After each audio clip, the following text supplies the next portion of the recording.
The Kaelthar Dominion had conquered 43 worlds in 600 years, and not once had a single fleet commander lost more than a handful of ships doing it. Grand Admiral Vosk Theran intended to keep that record intact when he brought 1,100 warships out of the dark past Neptune's orbit. Aimed squarely at the third planet from a yellow star, the Dominion's charts labeled only as Designate 7 Sol. His scouts called it primitive. Radio chatter, no orbital defense grid, no detected energy signatures beyond what you'd expect from a species still burning hydrocarbons for half its power. The kind of world you subdued with a broadcast and a show of force, not a war. Vosk stood on the command deck of the Ashane's Reckoning, watching the blue marble grow on the main display, and allowed himself the smallest flicker of anticipation. Easy conquest bored him. Still, orders were orders, and the Dominion wanted this system's resources, and its curiously resilient, curiously stubborn inhabitants, added to the register. "Transmit the surrender terms," he said. "Give them the customary hour to comply." 200,000 kilometers below, in a bunker complex built into the Rockies that most of the American public didn't officially know existed, Colonel Renee Ashworth stood in front of a wall of screens and watched the largest sensor return anyone on Earth had ever recorded. "That's not a fleet," said the young analyst beside her. A kid named Tobias Grant, who'd been pulled out of a doctoral program at Caltech 11 months ago and told his life had just changed. "That's a city." "That's 1,100 ships, ma'am."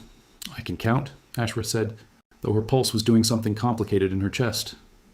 The message came through 30 seconds later, translated instantly by systems humanity had built for exactly this moment, systems nobody outside this room and 40 others like it around the globe knew existed. A calm, almost bored voice informed the people of Designate 7 Sol that resistance was inadvisable, that compliance would be rewarded, and that they had 1 hour. Ashworth turned to the comm officer. "Get me the president, and patch General Cole in from Offutt." "Ma'am," Grant said quietly. "Should we be scared?" Ashworth almost laughed. Not from confidence, from something closer to grim relief. 11 years of preparation. Ever since the first faint gravitational anomaly had been detected out past Jupiter, and every serious physicist and general on the planet had quietly agreed, something is coming, and we are not ready. So they'd gotten ready, in secret, in a way no invading power would think to check for, because no invading power had ever met a species that could keep a secret like this one. "No," she said. "I don't think we should." Grand Admiral Vosk received the response at the 59-minute mark. Right on schedule, which he found almost charming in its precision. It was one word, relayed in the crude radio band his scouts had flagged. "No," he frowned. In 600 years, no world had ever simply said no. They negotiated, they postured, they occasionally fired a token volley to save face before capitulating. This was new. He rather liked new things. "Bring the fleet to standard bombardment formation," he ordered. "We'll persuade them." What Vosk did not know, what his scouts, for all their sophistication, had never once detected, was that the primitive radio signatures the Dominion had catalogued were not humanity's real infrastructure. They were camouflage. A skin drawn over something built in silence across 11 years, in shipyards, buried under mountains and beneath the floor of the Pacific, using technology reverse-engineered from 3 separate probe wrecks that had crashed on Earth since 1947, and had been, until this moment, the most closely guarded secret in the history of the species. Humanity hadn't announced itself to the stars because humanity had learned, the hard way, watching those wrecks and running the numbers on what built them, that the galaxy was not a friendly place.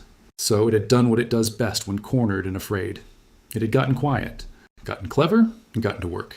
At the 90-minute mark, with the Dominion fleet arrayed in a slow, inexorable wall above the Pacific, Colonel Ashworth gave the order that 11 years of midnight shifts, canceled leave, and classified funerals for engineers who died testing prototypes had been built toward. Command authorizes Operation Clean Sky. Fire. There was no dramatic countdown. No trembling hand over a big red button. Just Tobias Grant, 26 years old, typing a confirmation code into a terminal in a mountain and half a world away. 312 emplacements, orbital, submarine, and buried deep in bedrock on every continent, opening fire within the same 0.4 of a second. They didn't fire missiles. Missiles were slow, and the Dominion's point defense grid, humanity's engineers had calculated from wreck telemetry, could shred conventional ordnance before it closed half the distance. Instead, 312 coil guns the length of skyscrapers, powered by fusion reactors humanity had built entirely off the books, hurled slugs of depleted, hardened tungsten at 11% of light speed. There is no point defense grid in the galaxy that stops something moving that fast. There isn't time for the concept of defense to apply at all. Grand Admiral Vosk had perhaps 130 milliseconds between the first impact readings and the moment. His own bridge stopped existing. It was not enough time to feel surprised. It was barely enough time for the sensor operator beside him to open his mouth. 1,100 ships. 600 years of unbroken conquest. Gone in under 4 seconds, converted into drifting debris and a light show visible from 3 continents. The wreckage scattering outward in a slow, silent bloom against the black. In the bunker, nobody cheered. Ashworth had expected that, had run the scenario in her head 100 times, and found the reality quieter than she'd imagined. Grant sat very still, staring at the screen where 1,100 contacts had simply stopped being contacts. Confirm status, Ashworth said, her voice steady only because she made it be. Fleet is gone, ma'am, Grant said. All contacts eliminated. We have... He checked. Checked again because the number seemed impossible. 0 losses. 0. Ashworth exhaled slowly and looked up at the blue curve of Earth on the wall display. Unbombed, unbroken, still turning the way it had for 4.5 billion years. Indifferent to how close it had just come to something else. Get me a channel to the president, she said. And somebody finds out if there's a second fleet coming? Because there will be. She was right, of course. The Dominion would send another. And other empires, further out in the dark, would eventually hear what had happened to Vosk Theran's 1,100 ships and wonder, with a chill they hadn't felt in 600 years, what exactly humanity had been quietly building in the silence between the stars. But that was a problem for tomorrow. Tonight, for the first time in 11 years of secrecy and sacrifice, Colonel Renee, Ashworth allowed herself to believe that when the next fleet came, and it would come, Earth would be ready for that one too, because that was the thing no invader ever seemed to learn until it was far, far too late. Humanity didn't need to be first to arrive at the fight. It only needed to be the one still standing when it ended. You know, what it meant to threaten someone that Earth had decided to protect.